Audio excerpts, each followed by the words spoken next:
नमस्कार दोस्तों, मैं अंकुर उपाध्याय स्वागत करता हूं आप सभी का एक बार फिर से अपनी नई वीडियो में। दोस्तों बहुत कुछ है शेयर करने के लिए आप सभी के साथ। शुरुआत करते हैं डेटा के साथ FIDIs के। वीडियो थोड़ी स्ट्रेच हो सकती है क्योंकि डेटा बहुत सारा है दोस्तों जो डिस्कस करना है, तो प्लीज ध्यान से सुनिएगा, समझिएगा। अगर टाइम हो तो रिक्वेस्ट है आप सभी से, कल के बाजार की पूरी अपडेट मिल जाएगी आपको। FIDIs का डेटा आपके साथ शेयर करूं तो पॉजिटिव आया है। बाजार आज रिबाउंड मारा, बढ़िया। पोर्टफोलियो उछली नहीं भी उछली, लेकिन डेटा बेहद स्ट्रांग है। डेटा ये डायरेक्शन दे रहा है कि कल भी तेजी होनी चाहिए, पॉजिटिव नोट पे बाजार रहना चाहिए। FIIs ने कैश मार्केट में 2550 करोड़ की बिकवाली करी है, लेकिन DIIs ने 4223 करोड़ की बाइंग करी है, तो बहुत अच्छा फिगर हो गया।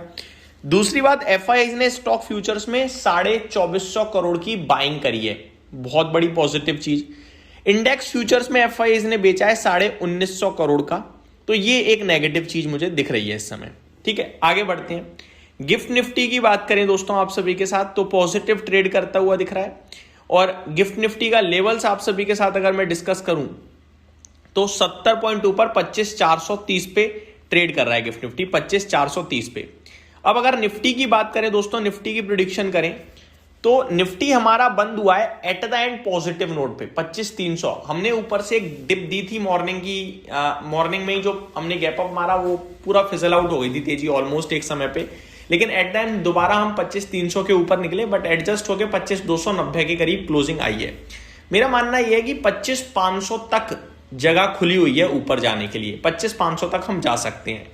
पॉजिटिव कब होगा? पॉजिटिव होगा, थोड़ा पॉजिटिव होगा जब हम 25500 के ऊपर क्लोजिंग देंगे, और पूरा पॉजिटिव हो जाएगा 25700 के ऊपर। नेगेटिव कब होगा? नेगेटिव होगा जब आप 25000 के नीचे क्लोजिंग दोगे और 24900 के नीचे पूरा नेगेटिव हो जाएगा, जिसकी संभावना मुझे 0 बटा सन्नाटा दिख रही है फिलहाल। जो हम 24900 लगा के आ चुके हैं ना ट्यूसडे, वो भी मेरे को तो लगता है बेफिजूल में लगा दिया बाजार ने, ऐसा कुछ था नहीं, बट ठीक है, मार्केट है, यही करता है, ऐसे ही करता है। तो ये हो गई आपके लिए निफ्टी गिफ्ट निफ्टी की बात। अब आते हैं अमेरिका में। दोस्तों अमेरिका मंडे के सेशन में बंद था, ट्यूसडे 800 पॉइंट घटा, कल 600 पॉइंट भाग चुका है, और अभी करीब 500 पॉइंट दोबारा ऊपर दिख रहा है, 516 पॉइंट, यानी 800 500 हो गया 1300 पॉइंट, और घटा था 800 पॉइंट, यानी 500 पॉइंट तो भैया पॉजिटिव ही है एक तरीके से। सॉरी, 600 500 1100 पॉइंट हो गया, 800 पॉइंट घटा था, 300 पॉइंट पॉजिटिव है ये। दुनिया भर के बाजारों की ऐसी तैसी करके अमेरिका खुद ऊपर जा रहा है। ये इंटरेस्टिंग है भाई, ये इंटरेस्टिंग है। तो मेरा मानना है कि दुनिया भर के बाजारों में भी वापस रिबाउंड आना चाहिए, और बढ़िया आना चाहिए, क्योंकि अमेरिका में तो कुछ भी नहीं हुआ। डाउ 500 पॉइंट से ज्यादा रैली कर रहा है, नेस्डेक 1% से ज्यादा रैली कर रहा है, S&P 500 0.8% ऊपर है, और रसल 2000 में फिर हाई लग गया है, 1% की दमदार तेजी। यूरोपियन मार्केट्स में भी चौतरफा एक्शन तेजी का है, कैक 1% ऊपर, डेक्स 1% से ज्यादा ऊपर है, और फिट्सी फ्लैट है। ठीक है। यूएस के डेटा आए दोस्तों, जॉबलेस क्लेम डेटा आया पॉजिटिव साइड पे।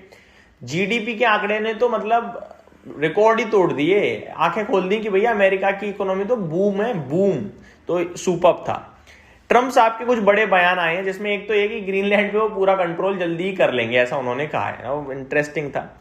और विदाउट मिलिट्री फोर्स करेंगे, क्योंकि नेटो के जो सेक्रेटरी जनरल है उनसे बात हो गई है, फ्रेमवर्क तैयार हो गया है, तो आई थिंक उनका नहीं होगा, लेकिन उन्हें क्या होगा, थोड़ा एक्सेस मिल जाएगा, कंट्रोल का एक्सेस मिल जाएगा, और वही वो चाहते हैं। तो ये डिटेल्स है, जिसके बाद खुशी मना रहा है अमेरिका भी, और दुनिया भर के बाजारों को भी राहत मिल रही है। दोस्तों गोल्ड सिल्वर में हाहाकार मच गया कल से थोड़ी सी करेक्शन में, जहां पे गोल्ड 8000 रुपए घटा लाइफ हाई से, और सिल्वर घट गया करीब 30,000 रुपए लाइफ हाई से। और ETFs में 10 15% का हमने क्रैश देख लिया आज, हालांकि बंद एट द एंड 10-11% नीचे हुए। अभी रिबाउंड आ रहा है तूफानी वाला। स्पॉट में मैं आपके साथ शेयर करूं MCX पे, तो 1,54,750 हो गया गोल्ड दोबारा, अभी अपने लाइफ हाई से मात्र 3,500 रुपए दूर है, 1.25% ऊपर है। और चांदी 3,27,000 दोबारा हो चुका है, अभी अपने लाइफ हाई से मात्र 8,000 रुपए दूर रह गया है, वो कभी भी मार सकता है। दोस्तों सबसे इंटरेस्टिंग बात यह है कि कॉमेक्स पे अगर आप देखोगे तो सोना ऑलमोस्ट लाइफ हाई पे खड़ा है, $48.91, इनफैक्ट लाइफ हाई लगा दिया है, और चांदी मात्र $2 पर आउंस नीचे रह रहा है, ये भी कभी भी लाइफ हाई मार सकता है।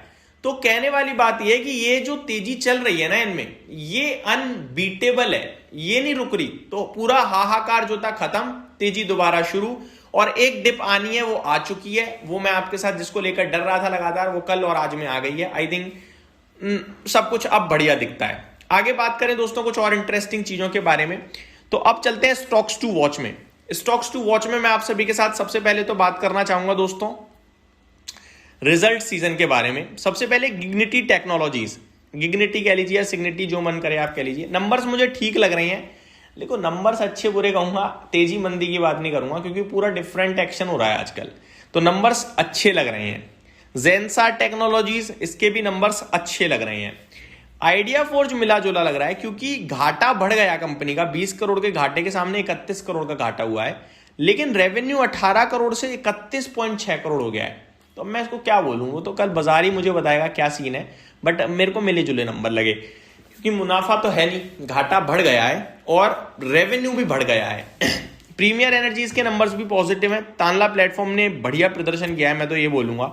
सिंजीन के मुझे दोस्तों नंबर पसंद नहीं आए, हर एक पैमाने पे खराब नतीजे लग रहे हैं, चाहे मार्जिन के फ्रंट पे ले लो, एबिटा के फ्रंट पे ले लो, प्रॉफिट के फ्रंट पे ले लो, ये रेवेन्यू के फ्रंट पे भी ले लो, सब तरफ बेकार है। सूर्योदय स्मॉल फाइनेंस बैंक के नंबर्स भी मेरे को बढ़िया नहीं लगे हैं, जहां पे बाकी बैंकों में बहुत अच्छा इंटरेस्टिंग आपको एक्शन दिख रहा है, वहीं सूर्योदय स्मॉल फाइनेंस बैंक का एसेट क्वालिटी तक खराब हुई है, तो मैं तो बेकार नंबर मानूंगा। डीएलएफ की बात करें तो दोस्तों बहुत ही क्रिटिकल नंबर्स होते हैं रियल एस्टेट में, बट नंबर्स मुझे वीक लगे हैं एक तरीके से। क्यों? मार्जिन में काफी हैवी ड्रॉप है, एबिटा भी घटकर आया है, वहीं मुनाफा बढ़ गया है और रेवेन्यू भी बढ़ा है। तो दो चीज अच्छी दो चीज खराब है, बट मेरे को लगता है मजा नहीं आया।